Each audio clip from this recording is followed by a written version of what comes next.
Une fois que vous avez lancé votre exploitation et que le moment venu, vous souhaiterez peut-être étendre la production, comment faire pour disposer vos propres semences de manière autonome, sans toutefois retourner vers la source, acheter les semences.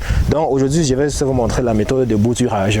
Lorsque vous avez déjà un champ, même si vos fruits ne produisent pas encore, vous pouvez déjà reproduire vos semences par bouturage. Donc voici comment cela va se passer.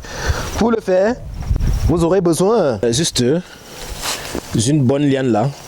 Oui. Donc lors de l'opération précédente, on coupait ça pour jeter. Mais ici, ça va nous servir. Donc on aura besoin d'une liane ainsi qu'on va couper peut-être de 40 cm. On va couper une bonne liane, déjà adulte bien sûr. Donc pour savoir qu'elle est adulte, on va constater les traits parfois violets dessus. Oui, pour savoir qu'elle est déjà adulte. Donc on va couper ainsi.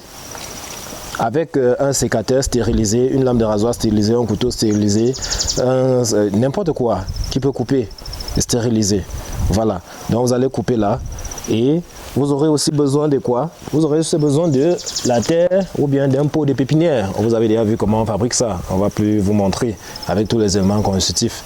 Déjà arrosé, c'est très facile. Donc vous prenez juste là, une terre bien chargée, vous prenez celui-ci, vous allez compter 1, 2, 3 nœuds et couper. Voilà. Donc c'est les 3, c'est là que vous allez donc utiliser. Donc 1, 2, 3, vous coupez. Donc vous avez la possibilité de diminuer le feuillage si vous voulez. Donc vous pouvez légèrement diminuer le feuillage là, si vous voulez.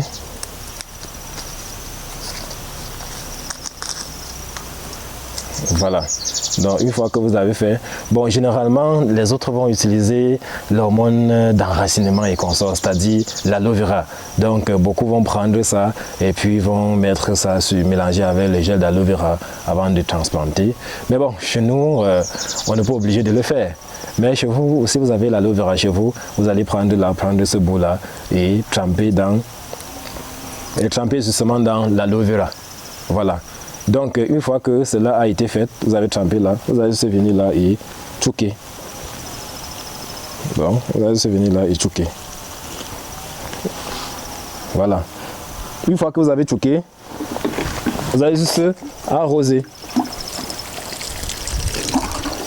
Oui, donc vous avez le choix, hein. Si le nœud est enseveli, il n'y a pas de problème. Vous voyez, il n'y a pas de problème. Ce qui est sûr à la fin, là, on va se retenir, c'est qu'une personne aura donné, ça va développer les nœuds là, ici, et parfois ici. Donc parfois d'autres sortent là. Mais à la fin, là, chez nous, on va retenir juste un. Donc ce qui va le mieux se développer. Ou bien la liane qui va la mieux se développer, on va retenir ça parce que ça va développer environ 3 lianes. D'accord? Donc c'est un peu ça. Environ 1 mois après, ça va commencer à développer les racines. Et au même moment, les racines vont se développer, les lianes vont aussi commencer à sortir. Et vous aurez désormais un nouveau plan. Ainsi pour l'extension de votre production. Et vous pourrez donc, à partir de la première exploitation que vous avez lancée, faire même 1000 plants. Sans toutefois avoir besoin de faire recours encore aux sémenciers.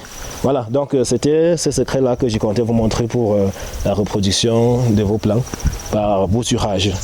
Voilà, donc on se prend pour des questions. Si vous avez des préoccupations, là, peu importe la préoccupation concernant ce domaine, il faut se poser parce que c'est le suivi là et l'accompagnement qui constitue même la véritable formation. Tout ce qu'on raconte là, tout le monde peut suivre ça n'importe où, mais c'est le suivi qui fait la formation. Donc merci de nous avoir fait confiance. Je profite pour vous montrer l'université du champignon. Nous étions à l'université du champignon pour faire cette formation. Voilà, donc c'est un établissement, vous allez constater qu'il y a encore beaucoup de saleté là, mais nous sommes en train de mettre ça à jour. C'est tout un établissement que nous sommes en train de vouloir implanter, l'industrie des champignons, parce que nous produisons aussi les champignons comestibles ici à Tchang depuis pratiquement 2018. Et par coup de chance, nous sommes tombés sur cette infrastructure qui a été mise à notre disposition. Question d'étendre nos différentes activités. Voilà. Donc je prends la peine de le dire parce qu'on ne sait jamais, vous pouvez aussi être intéressé par une activité aussi comme celle-là, c'est-à-dire la culture des champignons. Merci de nous faire signe. Nous avions aussi ce petit problème d'espace. Lorsqu'on trouvait des petites maisons construites non habitées, on prenait, lorsqu'on trouvait un petit appartement abandonné, on prenait pour faire les champignons. Et ça en pleurant même.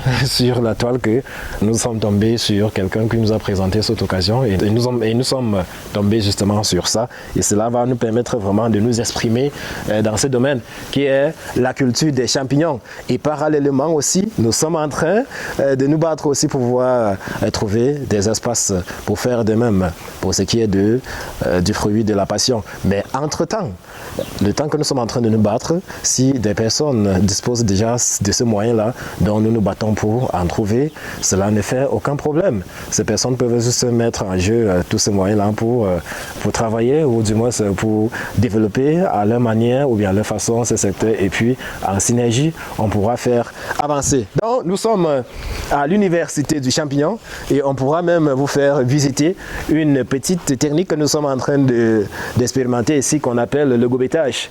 C'est une technique qui consiste à faire pousser les champignons du sol. Désolé d'aller un peu hors sujet, je le dis parce que je suis certain qu'il y a certains qui sont dans la culture des champignons et qui ont participé aussi à cette formation. Voilà, donc on profite aussi quand même pour les faire voir ce que nous avons l'habitude de faire ici. Ça veut dire la culture des champignons sur sol. On fait en hors sol et sur sol. Donc depuis que nous avons pris l'université du champignon, nous sommes en train de tester plusieurs types ou bien plusieurs techniques de culture, plusieurs techniques culturelles en ce qui concerne ce domaine, afin d'appliquer la technique la plus rentable